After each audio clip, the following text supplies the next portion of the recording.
In this video, you will see how to merge cells in word table on iPad horizontally and vertically like this. It's very easy to merge cells vertically. First, tap on the table in your iPad and here you will see the blank cells. Just tap on the top cell, for example, to select the vertical cells. And you can use this handler to select the number of cells you want in the table. After selecting, you will see here additional table tab.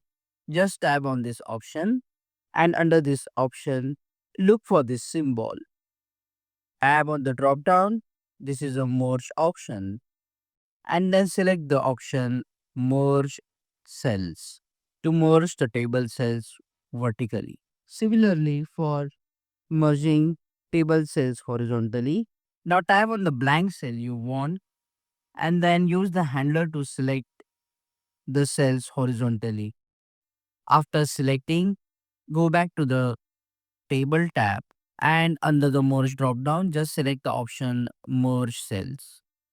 As you can see now, we have merged cells in word table vertically and horizontally using the merge cell option.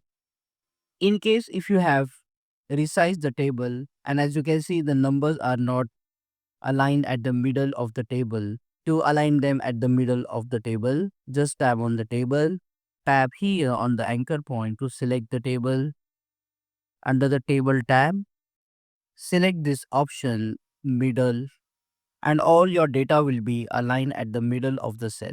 Click on that like button, comment below and let me know if this video solved your problem. And don't forget to check out these useful videos if you want to learn more about tables on iPad quickly. See you again in the next one.